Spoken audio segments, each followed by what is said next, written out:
we will be teaching AWS services as part of this DevOps course. And it is not a full DevOps syllabus, guys, which we are covering again. Let me set the clear expectation here itself. This is not complete AWS course. Okay. As part of a DevOps, we will be teaching few AWS services, which as a DevOps engineer, which we should know. We will be covering these services.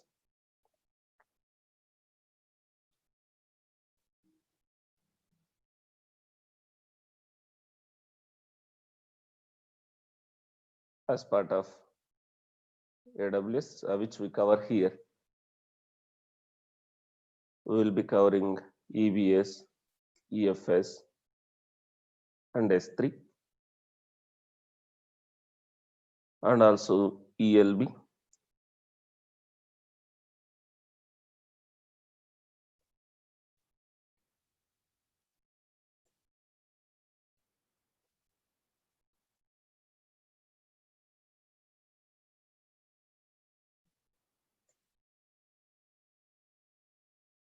ECR and EKS. As a when we go for a Kubernetes, we'll also discuss what is ECR and what is EKS. And we will try to set up AWS CLI. Okay.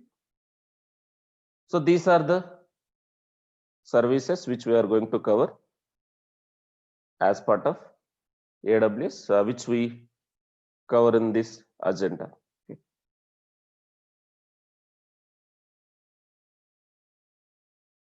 With that background, let's get started.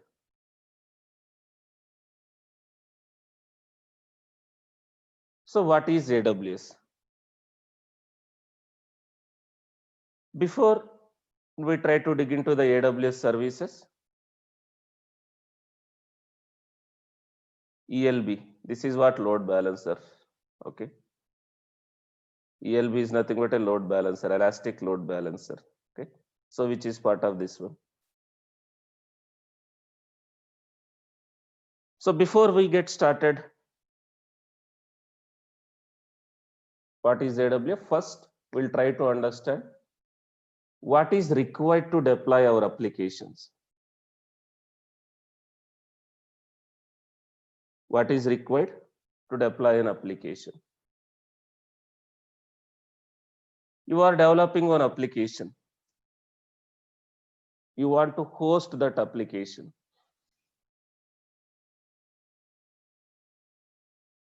You are developing one application, right? You want to host that application. You need a servers. You need application servers. You need database servers, right? You need load balancers, and you need storage resources, storage.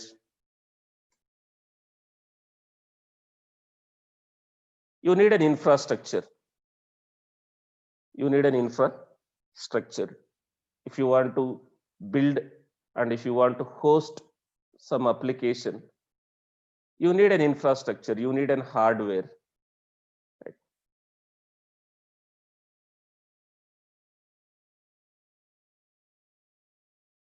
You are trying to develop one application. You are developing one application, you need servers, you need infrastructure. And that application may require database. That application may require database. To host database, you need infrastructure. You need an operating system to host application. You need operating system to host database. And if you want to host operating system, you want to install some operating system, you need a hardware, your infrastructure. Hardware like CPU, RAM, memory, right? So before any cloud came into picture, before any cloud came into picture, we used to maintain our hardware, our infrastructure in a data center. We call it as a on-premise data center. Before any cloud like AWS or Azure or Google Cloud came into picture, we used to maintain our infrastructure within the organization. We call it as a on-premise data centers, where we used to host our applications. But what is the challenges with on-premise data center? What is the problems we are having to maintain our infrastructure within your data centers? The problem with on-premise infrastructure is the scaling of your infrastructure. You started using your data center servers. You developed some application.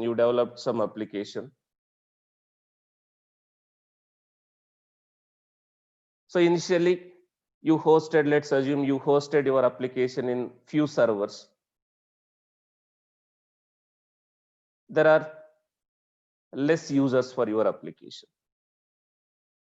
You hosted your application in very few servers. You have very less users. And your application become more popular and users are getting increased for your application. There is lot of load. There is lot of load on your application. You have to scale your application. If you want to scale your application in the background, you have to scale your infrastructure also. You may not able to support with very less servers. You need to scale your infrastructure, your servers. And in on-premise data center, guys, the problem with scaling is it's a time consuming. It will take a lot of time to add or scale your infrastructure. It's a time consuming task.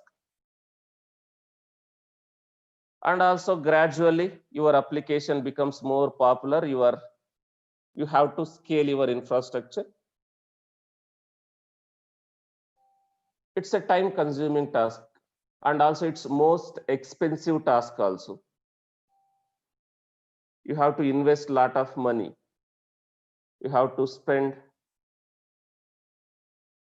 a lot of money to purchase this infrastructure and maintain this infrastructure within your organization.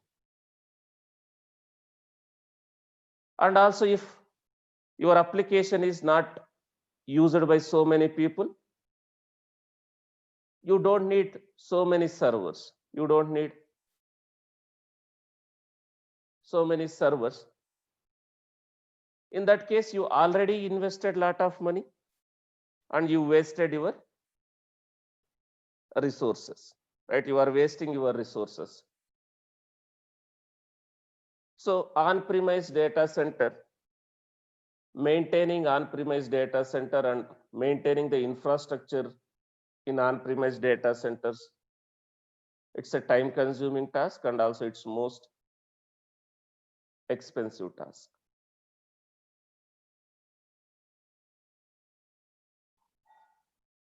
To maintain data center management, right? It takes lot of things. If you see, if you want to maintain your infrastructure within your organization, on-premise servers, on-premise data center, it takes lot of things.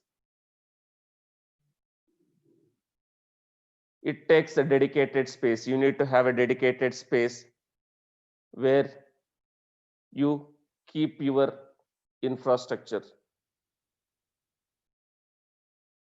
You need high bandwidth connectivity, and your data center should have redundant power supply. 24/7 there should be a power supply to your data center. And also support availability. There should be a people, you should hire a support team, data center support team, who will monitor our servers in the data center, who has to replace if there is a failure in one of your hardware. There should be a people who monitor and replace the hardware. And you should have a proper capacity planning. You should have a proper capacity planning, like how many servers we need to host this application, right? And if you don't properly plan, either you may waste your resources or you may run out of resources. And if you want to scale, it will take a lot of time to configure, to set up additional resources, additional servers in a data center. So it has a lot of maintenance effort. Data center management, it's a lot of maintenance effort. So this is not our primary job. This is not our primary job, right?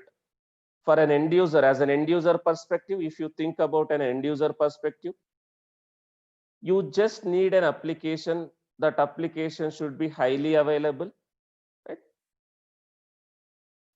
To make sure your application is highly available, you have to maintain the infrastructure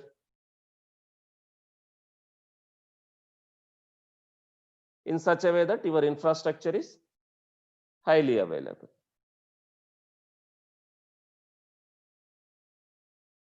And as an end user or as a client will expect these factors. Client will expect these factors in our application.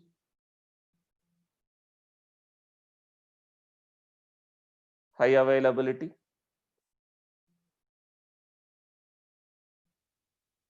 fault tolerance,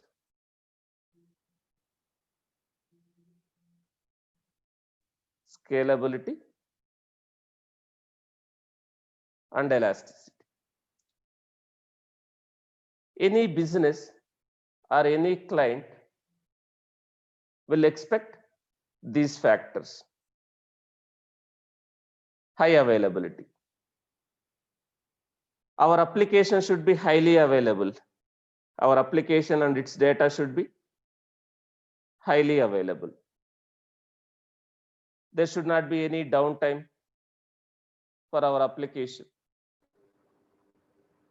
And fault tolerance. What is the meaning of fault tolerance? If there is a failure in some components, if there is a failure in one of your application server, there should be a way that that application server should be replaced with another application server. Fault tolerance. The ability to withstand the failures in one or more components, right?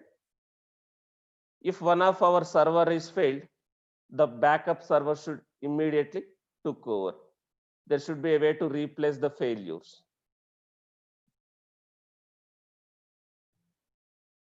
And scalability.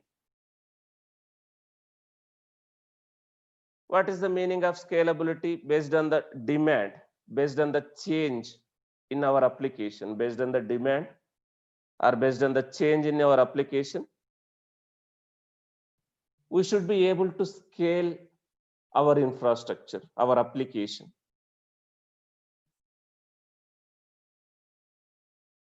There should be a way to scale the application, the infrastructure, based on the demand, based on the change in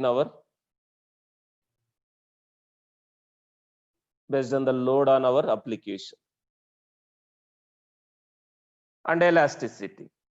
What is the meaning of elasticity? Dynamically.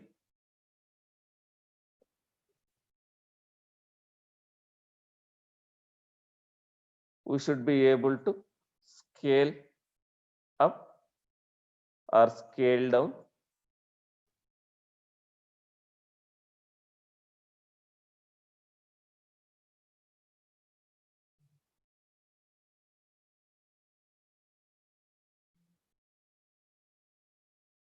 infrastructure. Dynamically, based on the load, there should be a way to add additional servers if required and terminate additional servers if you don't have that much load. The client expectation is our application should be highly available, it should be fault tolerated, and we should be able to scale, kind of a manual scaling. Elasticity, dynamic scaling. Right? So if you want to achieve these factors, if you want to achieve these things in a data center, on-premise data center, which we are managing within ourselves, our control, it's very difficult to achieve all these factors. And also, when it comes to money, if you are using on-premise data center, as an organization, upfront we have to invest a lot of money.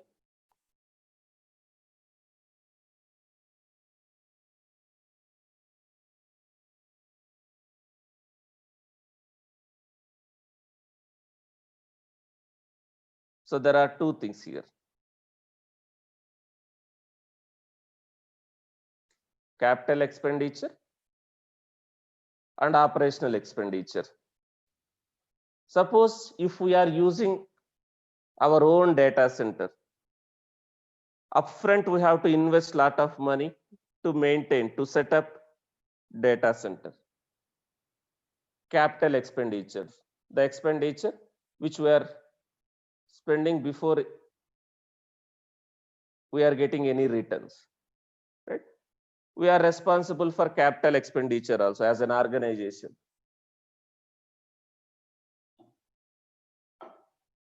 And again, even though you are spending a lot of money to maintain the data center, again, the challenges here is it is going to have a lot of maintenance effort, time consuming. So that is where people started thinking about different way of managing the infrastructure. That is where cloud came into picture.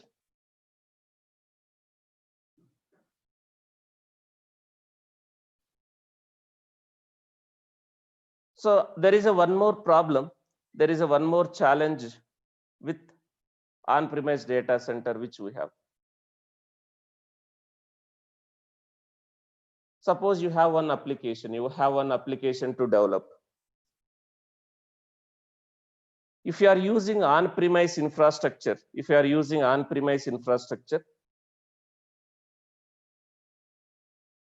you are managing your own servers within your organization. In case of on-premise infrastructure, lot of resources. Lot of resources. Resources can be money. Resources can be the employees. In case of on-premise infrastructure, most of the resources, almost 70% of the resources are managing something which is not going to make any difference. 70% of the resources are managing something which is not making any difference for you. 70% of the resources will be busy with managing, which will not make any difference to your application. What are they doing here? In case of on-premise infrastructure, what 70% of the people or resources are managing something which is not making any difference. What they are doing?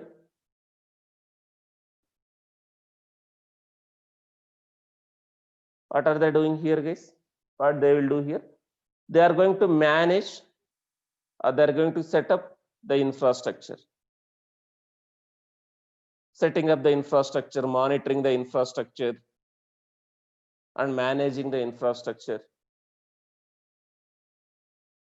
Only 30% resources or 30% people are focusing on actual business, actual application. How good we can develop this application. What features we can add for this application. Only 30% of the people can focus on your business in case of on-premise infrastructure. When it comes to cloud-based infrastructure,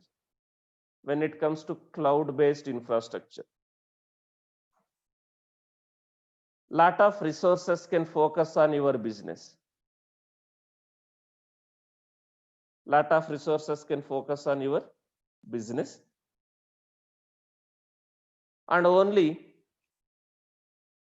few people are configuring your assets, your infrastructure.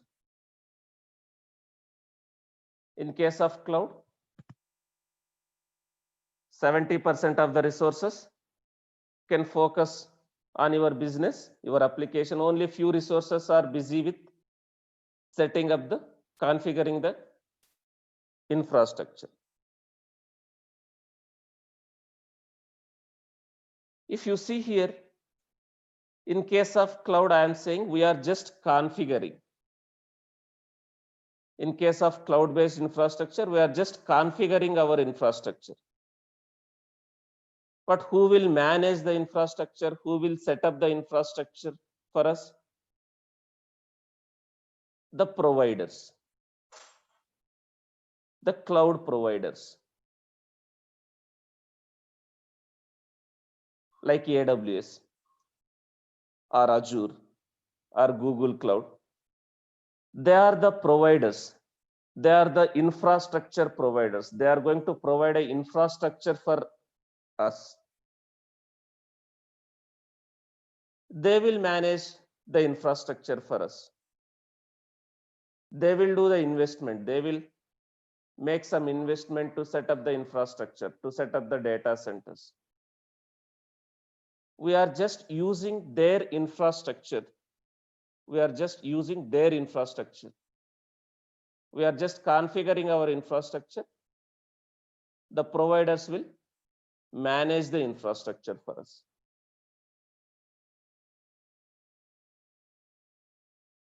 So you no need to worry about the infrastructure. The client expectation and our expectation is our application should be highly available. Our application should be fault tolerated. Our application should be scalable. We should also have elasticity, dynamic scaling. We are not worried about infrastructure, who is managing infrastructure, right? So the provider will manage the infrastructure. We are just using their infrastructure. here. So with this background, let's get started with what is cloud, what is cloud computing, then what is AWS.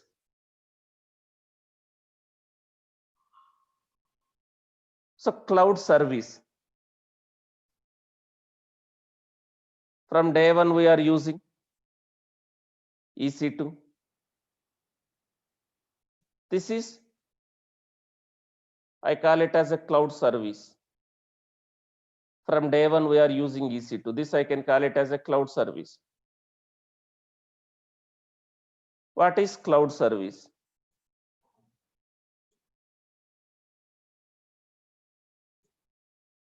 Any service which is made available to the users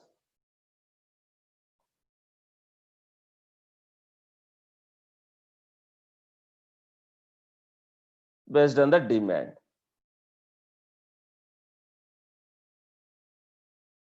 Any service which is available to the users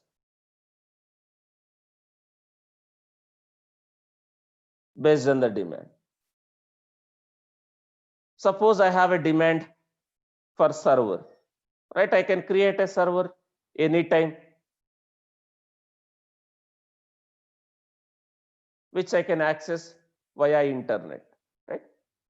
Cloud service, any service which is made available to the users via internet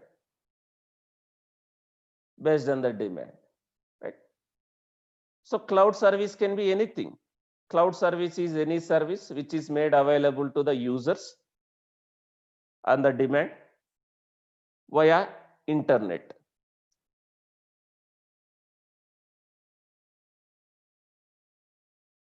What is cloud computing? Cloud computing is the way of delivering cloud services. Cloud computing is the way of delivering computing services. Cloud computing is the way of delivering computing services like servers, storage, network, etc. Cloud computing is the way of delivering computing services like servers or storage or networks. Right? It's a way of delivering computing services like servers, storage, databases, networks over the internet. Then what is cloud provider, or who is cloud provider?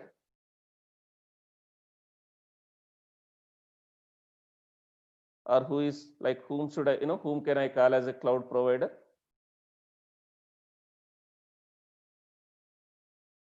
An organization or company who provides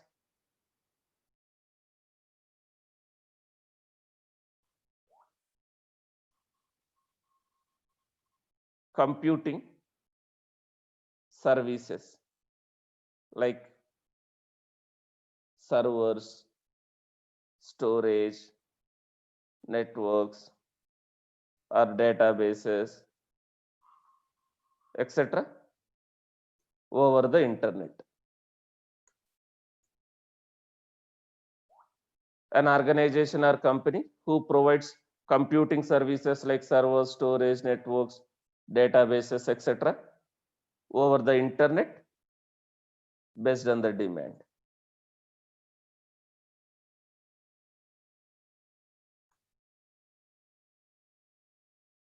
So now the organization who delivers the computing services like this over the internet, we can call it as a cloud provider. And we have some service models also, guys. And as an interview perspective, this is also very important. Cloud service models.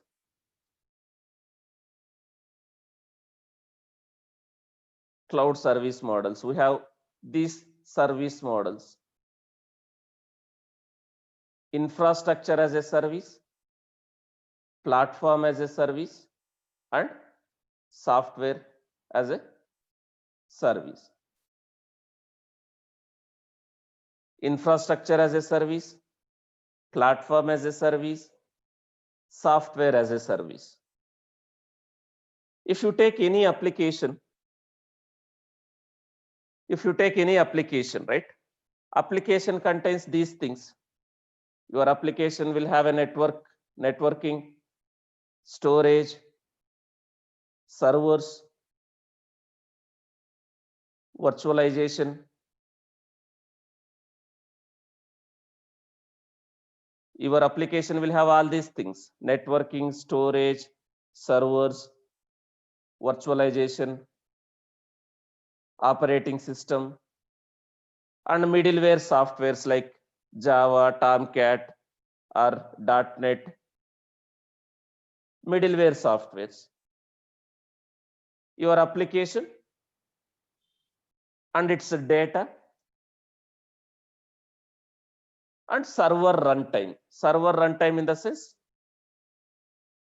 when your server should be up, when your server should be down, the server runtime. You take any application, these are the 9 things which we have to manage.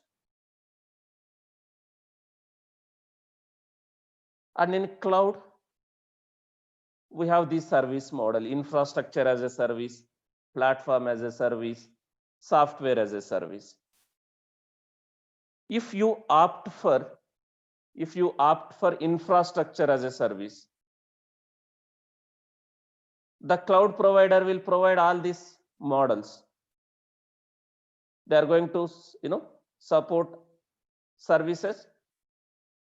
They are going to have services which may fall under infrastructure as a service. They can fall under platform as a service, or they can fall under software as a service. If you opt for infrastructure as a service,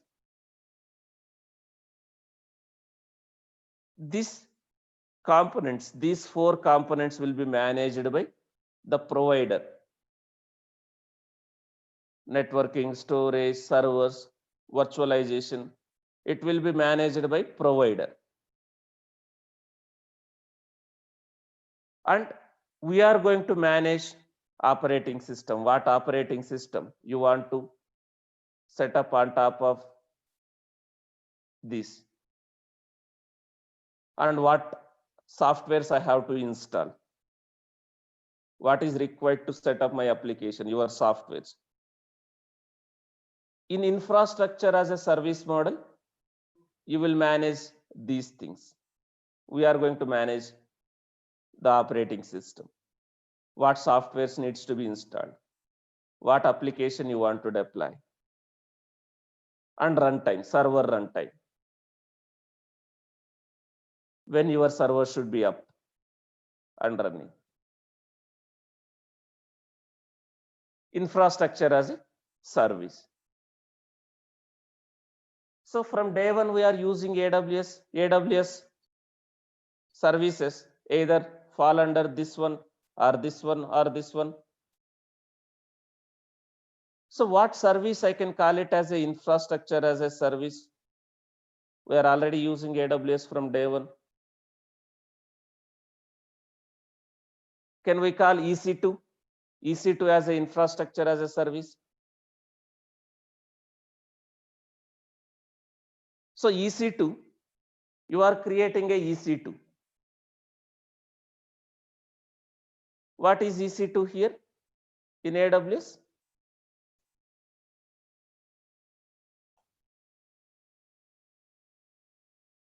Elastic Cloud computing full form. It's a virtual machine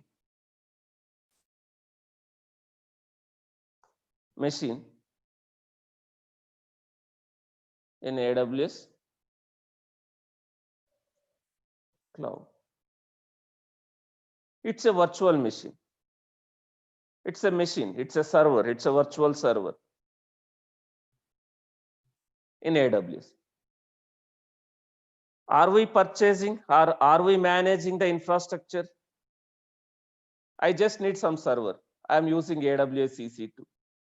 Are we managing? Are we purchasing the servers? Are we managing the virtualization? Right? AWS is taking care. But you are using that as a infrastructure as a service. You have a control what operating system you need. You can decide what operating system to use. You have a control what software needs to be installed, what application needs to be deployed. EC2, I can call it as an infrastructure as a model, service model. And there is a one more service model, platform as a service. Here, operating system, middleware, and runtime, server runtime also will be managed by AWS, the provider, the cloud provider. Here, in case of platform as a service, the server, if server goes down, AWS will replace that server with another server. In platform as a service, you no need to worry about the server runtime. Server will be highly available. You are going to manage only application and its data. What application you want to deploy and where you want to manage the data. So, platform as a service. There are few services like EKS. I can give an example as EKS. Elastic, Kubernetes as a service.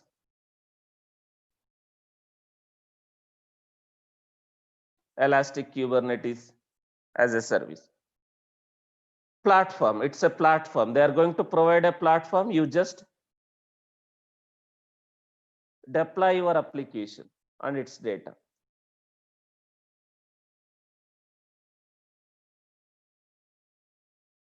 And I can call RDS also, relational database as a service.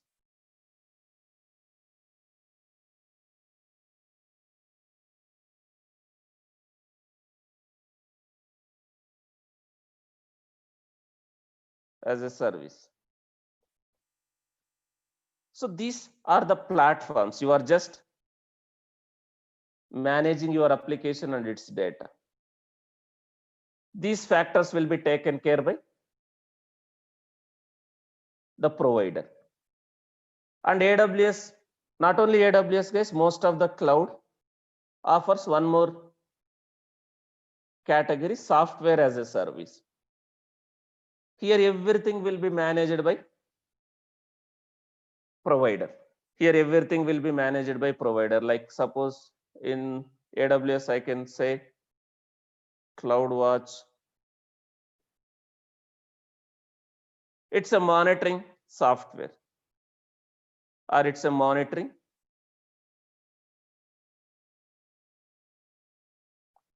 service. Software, monitoring software. So everything will be managed by the provider. You are just using that software. So these are the service models in the cloud. So they will support most of the service models. Infrastructure as a service, platform as a service, software as a service. Based on your requirement, either you can opt for a infrastructure as a service, platform as a service, right, or software as a service, whatever is required for you, right? So the data here, data is, no one is going to provide a data, it is managing. Who is managing your data, right? Suppose you are using software as a service, whatever data is going to be generated by that application, that will be also managed by the provider. The data will be highly available. Whatever data is going to be generated or gathered as part of your application, the data also will be managed by the provider. The data will be highly available. There won't be any data loss. Here you need to manage the data. You need to have manage the data, whatever is going to be generated. These are the service models we have in cloud. Now, there are lot of providers. There are lot of providers, cloud providers in the market.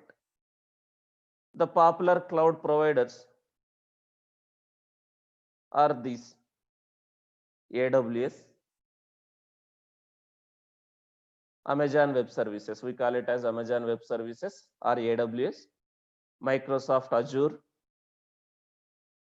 GCP, Google Cloud Platform. We have IBM Cloud, we have VMware, we have Oracle Cloud. There are a lot of cloud providers.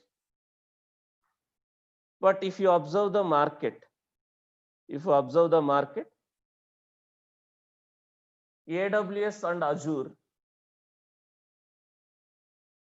are leading the cloud business. AWS and Azure are leading the cloud business. Most of the companies, most of the organizations are using AWS as an infrastructure provider or Azure.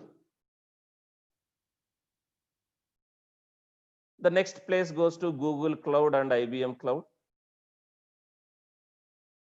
And very small people, small organizations are using some other clouds like Alibaba Cloud, Oracle Cloud, Salesforce. But if you observe the market, AWS and Azure is running the business.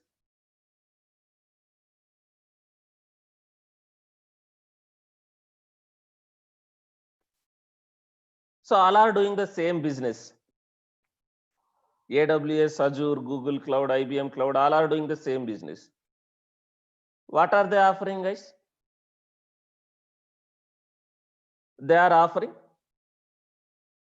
cloud computing services like servers, storage, networks. All are following same service models. They are offering infrastructure as a service. They are offering platform as a service. They are offering software as a service. All are doing the same business. If I need some servers, I can use either AWS or Azure or Google Cloud, right?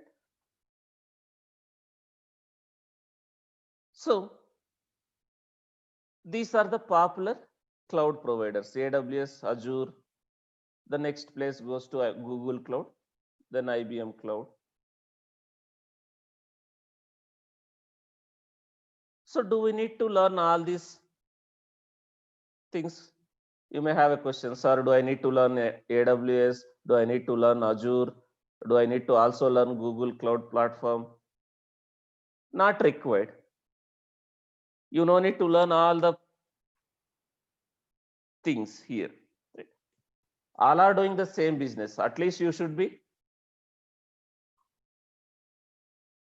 well versed with what is cloud computing, what is cloud service, and at least you should have a good knowledge on one of the cloud providing service like AWS.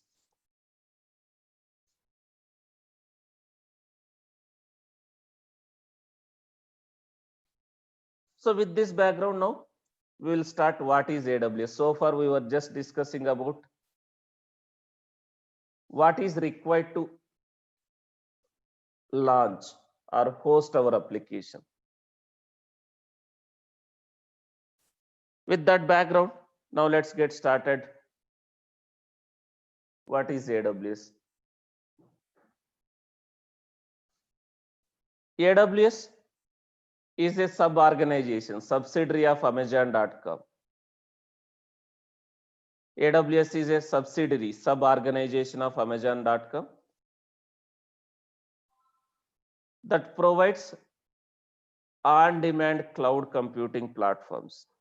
AWS provides on-demand cloud computing platforms. And what are the advantages? What are the advantages if we use cloud or AWS? Cost effectiveness. Cost effectiveness. I can say pay as you go model. Pay as you go model.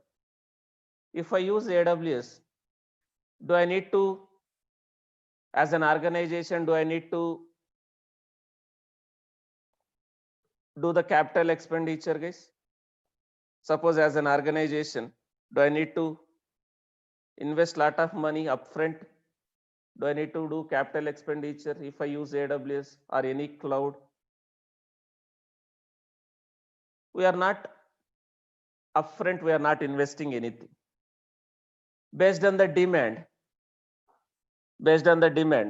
right? Pay as you go. Suppose I need 10 servers, I will create 10 servers and I will pay for what I am using. Pay as you go, cost effectiveness. And also I can achieve all these things. I can make sure my application is highly available. I can make sure my application is fault tolerated. I can scale up my servers manually, elasticity, dynamically, based on the load. Automatically, we can increase our servers, we can decrease our servers if I go for AWS.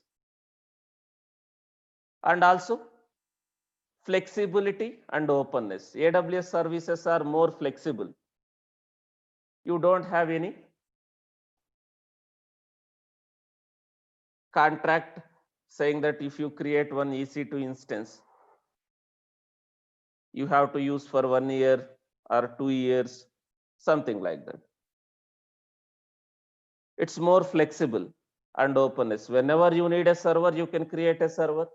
Whenever you don't need a server, you can terminate your servers. And AWS offers more security. And AWS services are more reliable and it will give a high performance, better performance.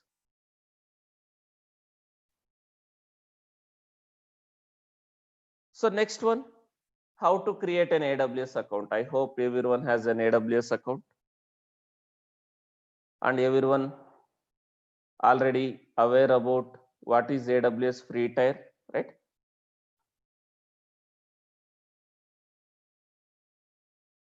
So I can skip these 2 slides. I don't want to waste, right? So how to create AWS account, what is AWS free tier, I can skip these 2 slides because already you have an AWS account.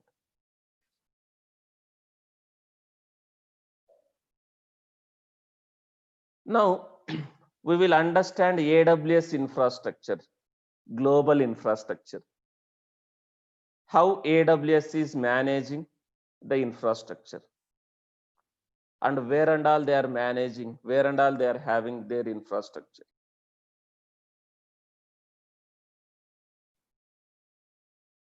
When I documented this one, guys, AWS cloud spans across 55 availability zones with 18 geographical regions.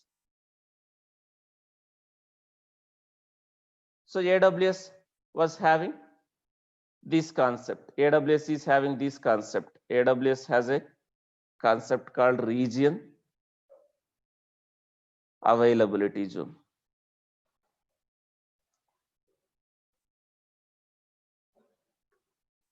AWS has a concept of regions and availability zones.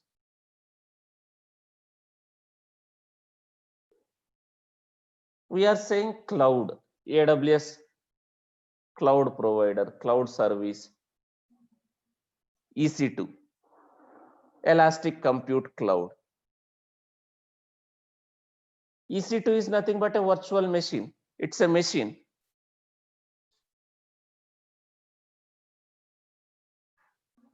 EC2 is nothing but one server. I am saying a cloud server. But somewhere it has to be physical, right? Somewhere it has to be, somewhere that server should be running on some physical machine, right? So where AWS is having their infrastructure, where they are managing their infrastructure, how they are managing their infrastructure, right? AWS infrastructure is spread across the globe. You see, AWS cloud spans across the globe. They were having 55 availability zones and 18 geographical regions. So region is nothing but a logical name. If you see here in India, when I documented this one, in India we have one region, AWS region. That is logical. In India we have a region called Mumbai region. Within Mumbai region, we used to have, when I documented, we have two availability zones. But actually now we have 3 availability zones in Mumbai, in India. Region is a logical name. Each region will have multiple availability zones. Availability zone is nothing but an actual data center. Availability zone is nothing but a data center, AWS data center. So AWS is going to manage the data centers. Now, if you observe, recently, I think 1 year back, AWS has launched their third data center in Hyderabad. Recently, 1 year back, AWS has launched their third data center in Hyderabad. So recently, they have launched one more data center in Hyderabad. So in India, as of now, AWS is having 3 data centers.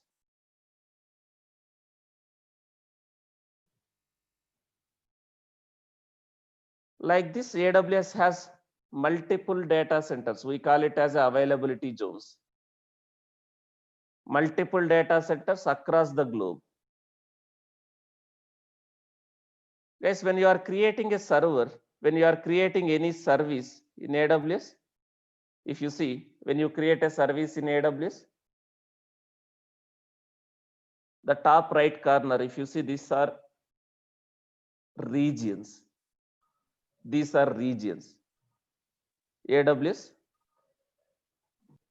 regions. If you see Mumbai region, Singapore region, in US, you have multiple regions. Guys, please be on mute. Hemakumar, I try to mute you again. You are unmuting. Can you please be on mute?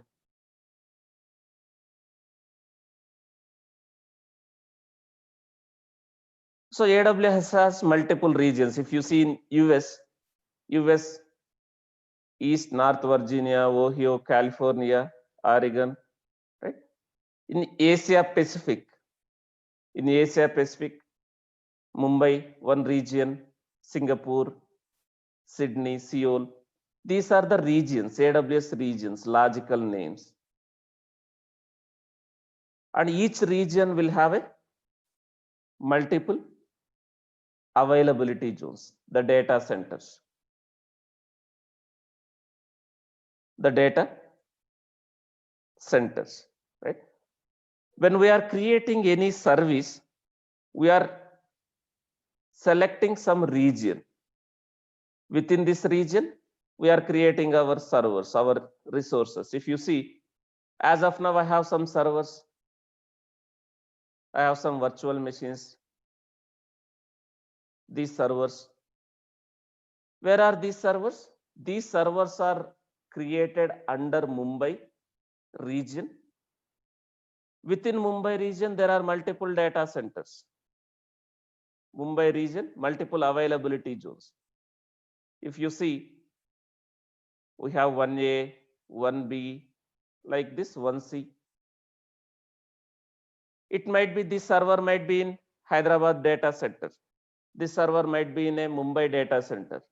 This server might be in Bangalore data center. Right? AWS has a availability zones that are nothing but a data centers. Who is managing those data centers? AWS is managing those data centers. Within Mumbai region, I have these servers.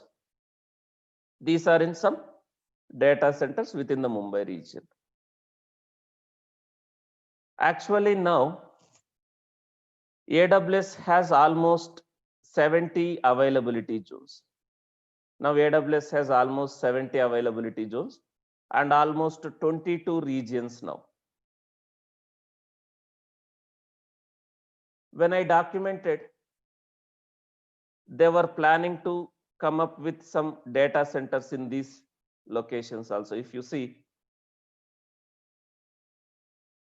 in African continent, they don't had a data centers. So they were planning to come up. Now it is it is already operational. If you see now, almost they were having 22, 23 regions. If you see,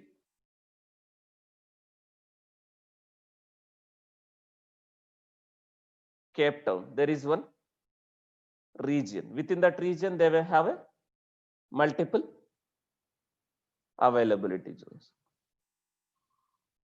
Guys, when I started using AWS, I was so confused, right? They are saying cloud servers. But the server should be somewhere physical, right? Where is your server? The server is in some data center. The data center will be managed by AWS. So EC2 is nothing but a virtual machine that will be running somewhere physically, that is managed by AWS. Okay, these are the global infrastructure of AWS. As I already told, we have a regions concept.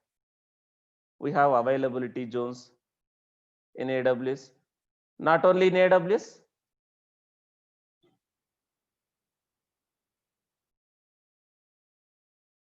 most of the cloud providers has the same concept, regions, availability zones concept. So what is region here? Region is basically a logical name. It represents some geographic area. Amazon services are hosted in multiple locations worldwide. Amazon services are hosted in multiple locations worldwide. These locations are composed of a regions, logical names. Each region is a separate geographic area. And each region will have a multiple availability zones. Each region will have a multiple availability zones, isolated availability zones. What is availability zone here? Availability zone is nothing but a data center, AWS data center. Availability zones are distinct locations. Each availability zone is isolated from other in that region. Each availability zone will be isolated from another availability zone. Now in India, we have one region called Mumbai. And it has 3 availability zones. Why can't they have all the 3 data centers at same location? Why they are isolating from each other? Why they are at multiple different locations? Basically, if they are having all the availability zones at one location, maybe like Mumbai, right? If something goes wrong, anything can happen any day, right? Natural disasters, like a natural disasters, like earthquakes or floods or terror attacks, right? If something goes wrong at one availability zone, at least you can have your infrastructure in another location, another availability zone. So that's why it's a best practice to launch instances in a multiple availability zones. And again, guys, you are going to deploy your application in some servers. Are you able to achieve high availability within if you use only one server? How can I achieve high availability? Can I achieve high availability if I create only one server and host my application? Will I able to achieve high availability with one replica, one server, just one server? We will be creating multiple servers. And again, if you are using cloud,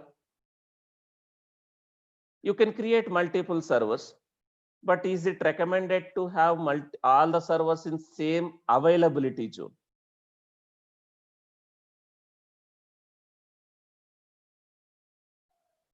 So it is a best practice to create the instances in a multiple availability zones. Multiple availability zones. And you can achieve high availability with multiple instances, and again each instance, those instances should be in multiple availability zones. Something like this. How can we achieve high availability? I can achieve high availability multiple instances. Again, those instances should be in a different availability zones. Those instances should be in a different availability zones. In very rare scenario, you will go for a multi-region. What is the meaning of multi-region? Your infrastructure will be in multiple regions. Your infrastructure, your servers are in multiple regions. Like you have servers in Mumbai region, and also you have servers in your maybe Singapore region or US region, multi-region. And again, multi-cloud. This is very rare. Multi-cloud. What is the meaning of multi-cloud? Some infrastructure, some servers are in one provider and some servers are in another provider, multi-cloud or multi-provider. This is very rare case. So we can achieve high availability with multiple instances in multiple regions or multiple zones. So AWS has a multiple availability zones in each region. And AWS, we can achieve fault tolerance, continuity, or fault tolerance. Continuity or fault tolerance. If there is a failure in one of your server, right, there should be a way to recover that server automatically. Fault tolerance and high availability. And elasticity. What is the meaning of elasticity? As I told, right? Based on the demand, based on the load, dynamically we can increase our infrastructure. If you see, let's take an example like Redbus. Redbus as an example. In normal days, you will be having very less load, very less people will be accessing this application. So you will be able to manage with less servers. But in peak seasons, right, in a festive seasons, lot of people try to access that application. As a Redbus organization, will they able to support this much load with only few servers? As a Redbus organization or a company, will they able to support lot of traffic with less servers? They will not be able to manage. So based on the load, based on the demand, so we can scale up our servers. Elasticity. AWS provides the flexibility of scaling the servers. Elasticity. So we can achieve all these things. We can achieve all these things. 1 second. We can achieve high availability, fault tolerance, scalability, elasticity with AWS cloud. So now, one more important point or question here. Suppose you are working as an AWS architect or AWS resource. You are trying to set up an infrastructure for some application. You are trying to set up an infrastructure for one application. How do you decide the region? How to choose the right region for that application? Let me take this one. Suppose I am working for this project, Flipkart, and Flipkart is ready to go with cloud infrastructure. How can I choose the right region for this application? How can I choose the region, right region for this application? I want to set up an infrastructure. How to choose the right region? These factors will decide the right region. What are the first one and foremost important one here? How can I choose the right region? The first preference should go to user or customer location. User or customer location. The end user location.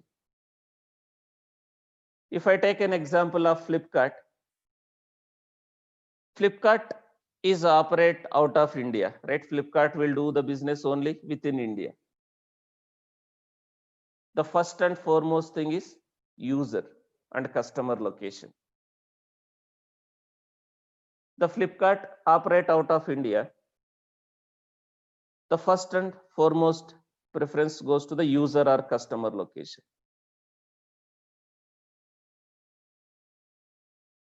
So what is the problem if I create the servers for Flipkart in a US regions or different regions? What will be the problem, right? Latency, network latency, the performance.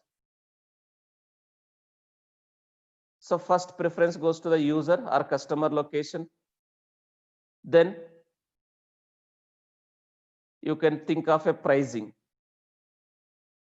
Suppose you feel that Mumbai region AWS charges are more, you can think of another region, maybe Singapore region, and you can compare the pricing.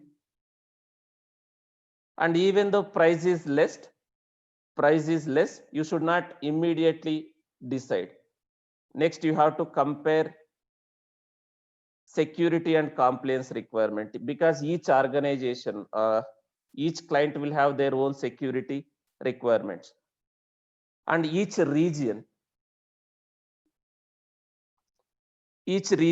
country will have their own security models, right? So your client security model should match with that particular region security requirements. Then latency. Even though Singapore region is charging less, you should not immediately create a servers, your infrastructure. You should see the latency, network latency.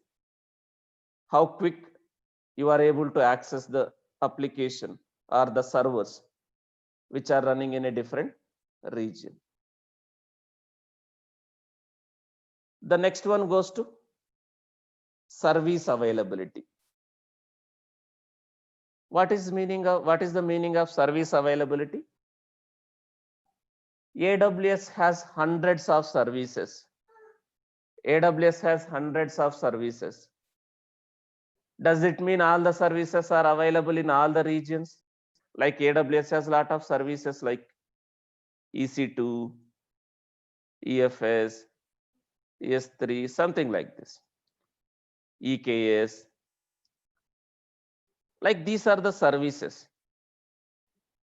AWS has hundreds of services. Does it mean all the services are available in all the regions? The basic services like server, storage, network will be there in all the regions. Suppose you are looking for some specific services, make sure you have that service available in that region, right? So these factors will decide the region, under which region we have to create our infrastructure.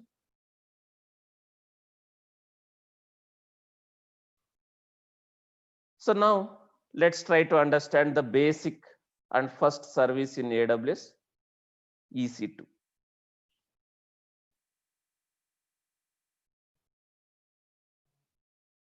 Guys, do you have a background about what is physical machine and what is virtual machine or virtualization?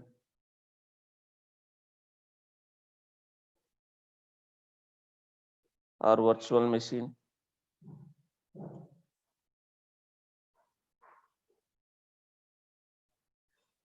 EC2 is basically a virtual machine.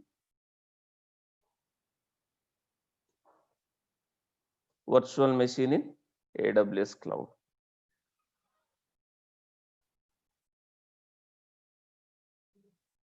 So do you have a background about what is virtualization or what is virtual machine? Or let me give just overview about it. So EC2 is basically a virtual machine. What is the meaning of virtual machine?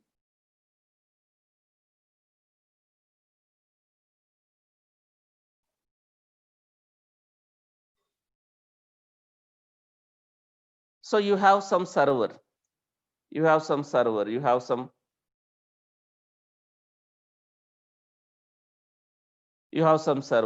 hardware, your physical machine.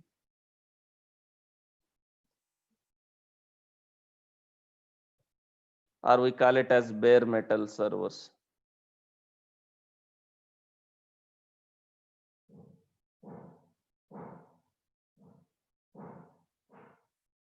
Forget about AWS for some time. You have a servers, physical machines, your hardware.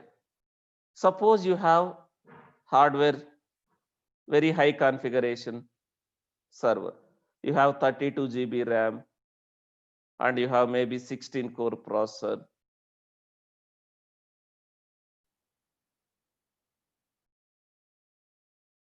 So you have one server. Forget about AWS cloud. You have some server. And you want to deploy some application, you have server, very high configuration server.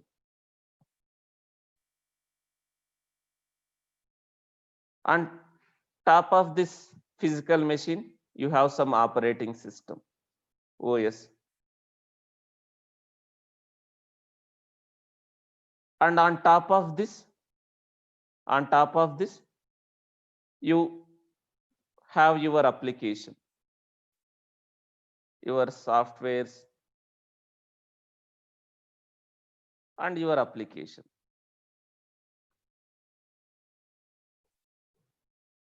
You have a hardware,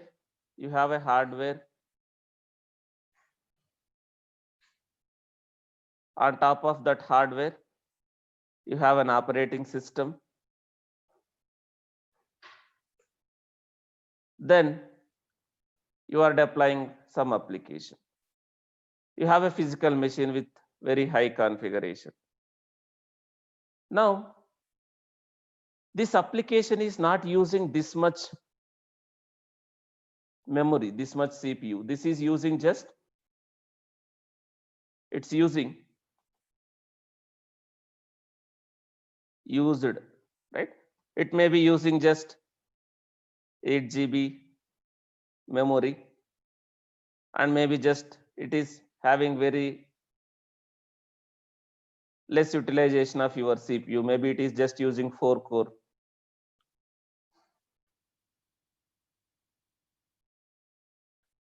It is using just 4 core processor.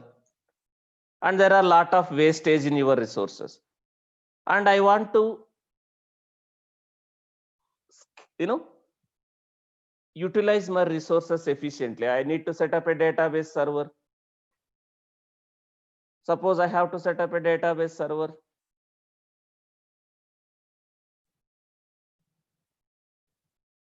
I need again one more machine. I need one more machine. I need one more machine. And I can install some operating, I can set up some operating system. Here I can set up my database. I need a one more server for some purpose.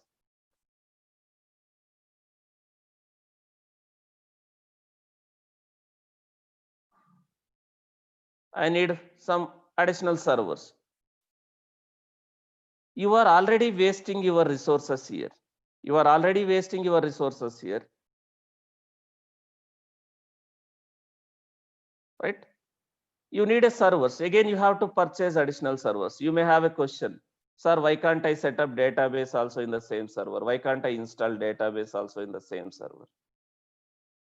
The way I have installed Tomcat, can't I install database also in the same server? Why should, why I should not install database or whatever software is required?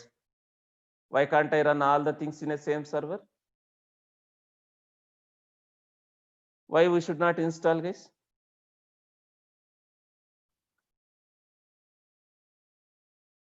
Why can't you install database?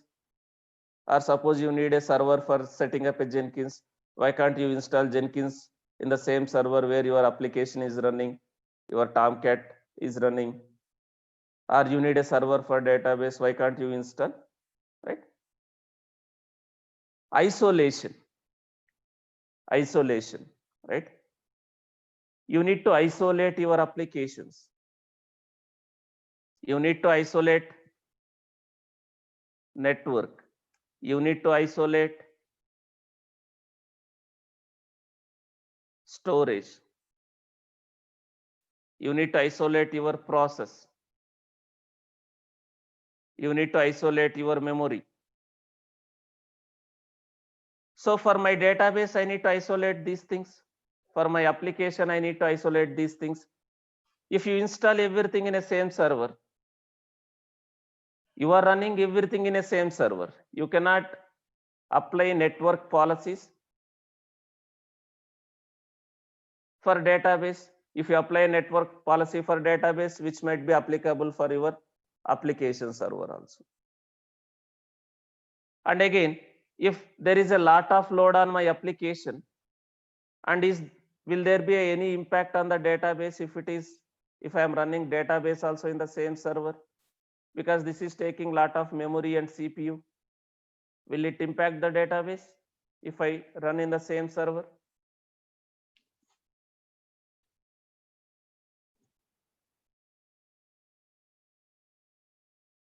And I want to isolate my storage also. Database, I should have a separate storage. For application, I should have a separate storage, the disk. So if you are using virtual machines, you may waste your resources, and your resources are unutilized here. So to overcome this one,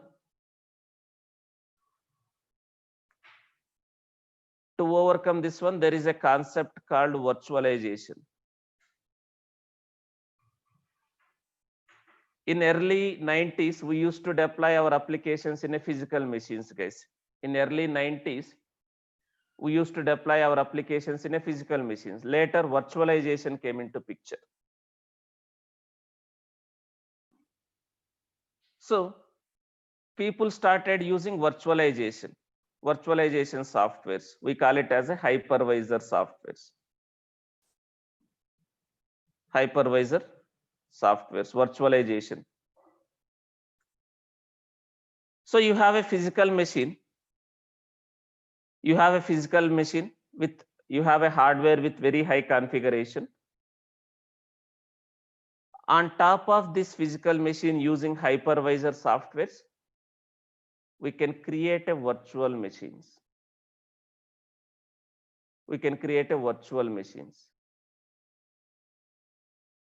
On top of one physical machine, you can create n number of virtual machines.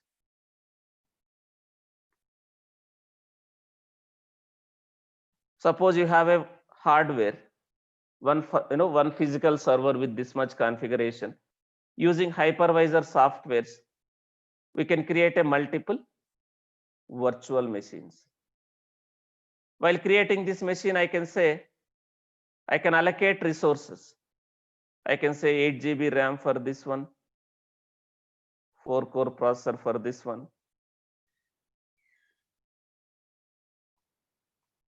Based on the requirement, I can create virtual machines. I can allocate 4 GB RAM for this virtual machine, 2 GB, 2-core processor, something like this. If required, again,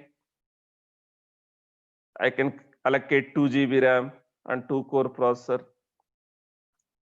for this virtual machine.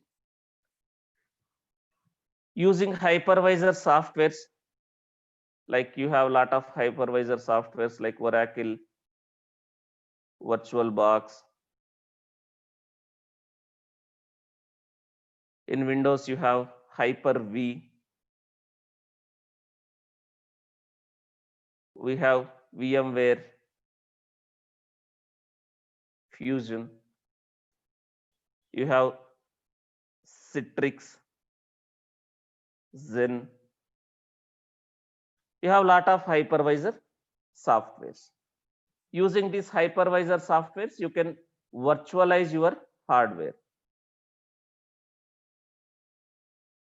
So using hypervisors, we can virtualize your hardware. This is your hardware, just CPU, memory, bare metal.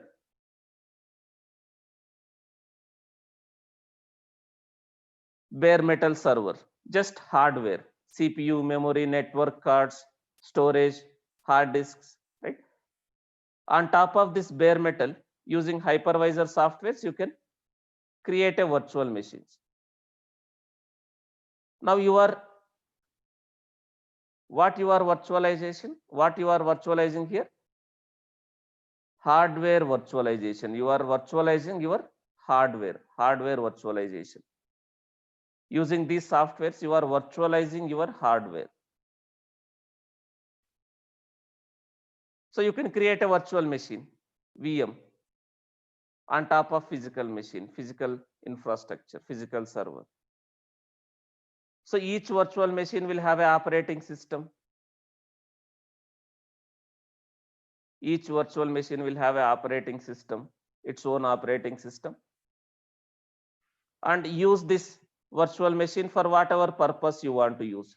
You can use this one to set up Tomcat. You can use this one to set up something else as a database. Right? You can use this virtual machine for whatever purpose. So with virtualization, are you able to utilize your infrastructure efficiently, guys? Are you able to fully utilize your resources, your hardware? Right? You can fully utilize your resources. So if something goes wrong with this virtual machine, there won't be any impact on this virtual machine because your Tomcat is running in this one. This virtual machine is isolated from this virtual machine. This one is isolated from this one. But all are running on a same hardware. All are running on a same hardware. So AWS EC2 is nothing but a virtual machine. AWS EC2 is nothing but a virtual machine. In AWS data center, they have a lot of hardware, lot of physical machines. On top of those physical machines, we are creating virtual machine. EC2 is nothing but a virtual machine. And AWS is using this hypervisor software, Citrix Zen hypervisor. AWS is using this hypervisor software. So whenever I create a EC2 here, right, what is going to happen in the background? In the AWS data center, in whatever region you have, right? In whatever region you have,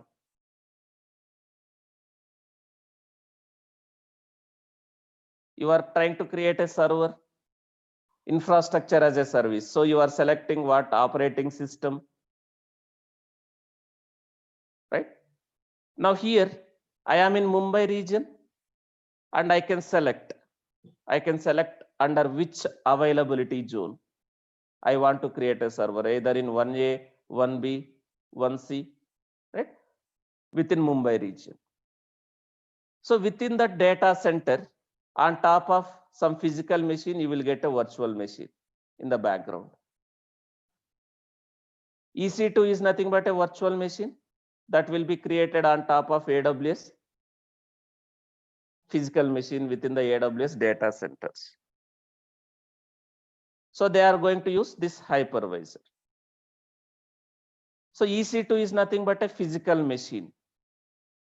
Elastic Compute Cloud is your computer in the AWS. Right? It's a physical machine. So tomorrow I will explain, like, there are a lot of things while creating a server. While creating a servers, we are selecting lot of things. We are selecting AMI. What is AMI?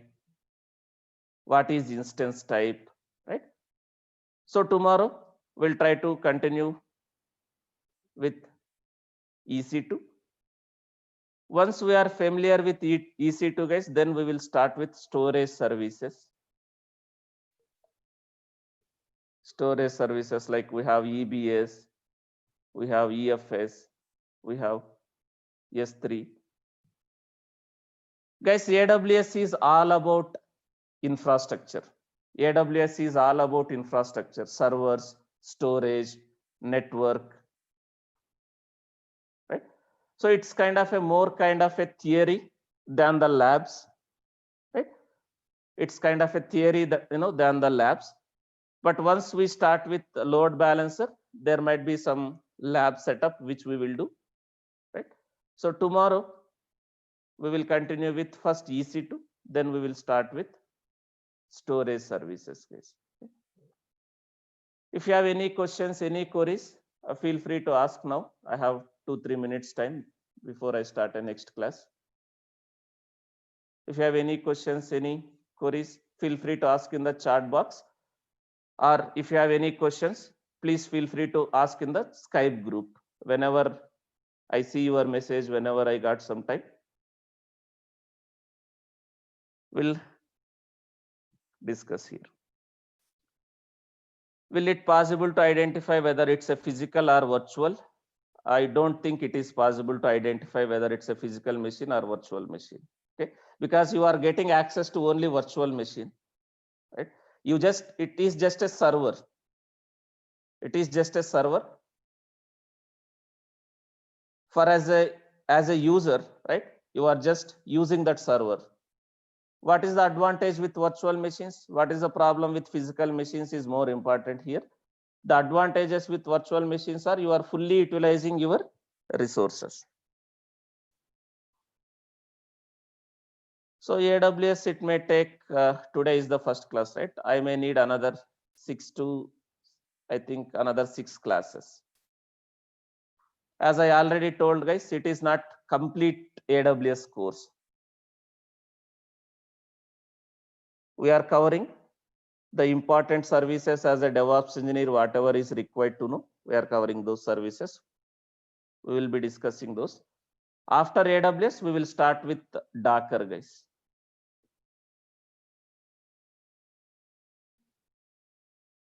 Okay, I'll share this notes. I'll share the document in the Skype group. Okay, go through the document. Okay, we'll continue tomorrow, guys.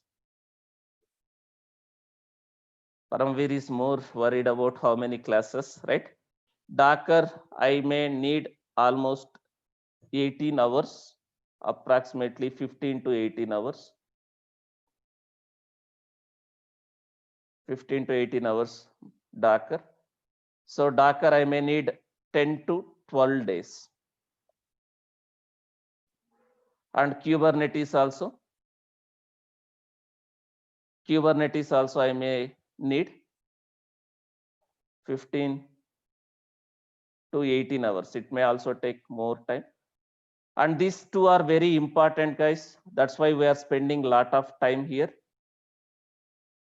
So Kubernetes also take 15 to 18 hours. So here also I may need 10 to 12 days. Why I am starting AWS before Kubernetes or Docker? First, you should know what is physical machine, what is virtual machine. Then only you can understand what is container. There is a relation here, right? Before I start about Docker, Docker is all about containerization. So without knowing what is physical machine, what is virtual machine, if I directly go for a Docker, you will not understand. So that's why we are starting AWS first.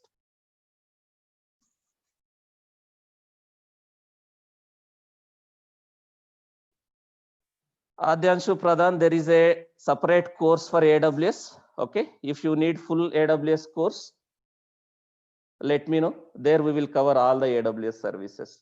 It is not possible to cover everything as part of this one. This is primarily for a DevOps role.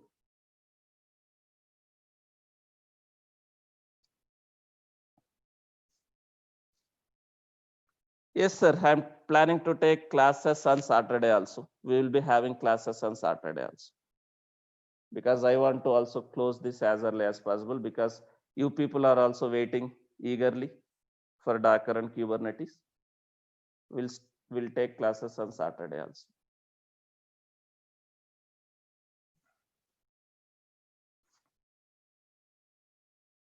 Okay, guys. We'll continue tomorrow. We'll start class at sharp 6 o'clock. We'll close by 7:30. We'll continue tomorrow. Thank you. I'm stopping the session for today. We'll continue tomorrow.